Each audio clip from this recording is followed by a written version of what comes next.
તો કેયુરભાઈ આ કયું ઝાડવું છે? આપણને તો આમ થોર જેવું લાગે છે. આ ઇન્સ્યુલિન પ્લાન્ટ છે. આ તમારી ગમે એ ડાયાબિટીસ હોય એને કંટ્રોલ કરવામાં કામ આવે છે. ને આના પાન ખાટા લાગે છે.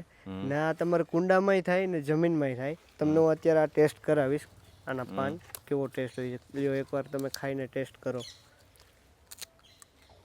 ખાટા અને મીઠો સ્વાદ બેય સ્વાદ આવે છે. તો ખાવામાં પણ આપણને એકદમ જોરદાર લાગે છે. તો ભાઈ આ કેવી કેવી જગ્યામાં થઈ શકે? આ બધી જગ્યામાં થાય પણ આને તમારે છાંયે વાવવો જરૂરી છે. છાંયે વાવશો તો આનો ગ્રોથ વધારે થશે.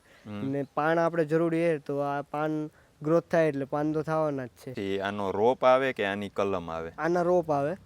ને આ કુરિયર દ્વારા અમે મોકલીએ છીએ આખા ગુજરાતમાં. આ કુંડિયામાં હોત થઈ શકે કે જમીન ઉપર થઈ શકે? આ થઈ જાય કુંડામાં જમીનમાં બેમાં. તો જમીન ઉપર આની હાઈટ કેવડી થઈ શકે? જમીન ઉપર તો બહુ તમે આ જોઈ શકો છો 8-10 ફૂટ સુધીના 15 ફૂટ સુધી નહીં છે આગળ. તમે કુંડામાં વાવો 4-5 ફૂટ સુધીના તો થાય છે જો સરખું છાંયોને મળી રહે એને. તો મિત્રો આ ઘેરે આપણે ડાયાબિટીસની દવા જ આવી ગઈ એક. જોવો મિત્રો, તો આ ઝાડ આપણે વાવવું એ એકદમ જરૂરી છે. તો આ ઝાડની કિંમત શું છે? આના 150 રૂપિયા નોર્મલ ચાર્જ જ. ને કુરિયર દ્વારા પહોંચાડી પણ દઈએ. તો મિત્રો આ ઝાડ તમે લેવા માંગતા હો તો નીચે મેં એડ્રેસ અને ભાઈના મોબાઈલ નંબર આપી દીધા છે. ત્યાંથી ભાઈનો કોન્ટેક્ટ તમે કરી શકો.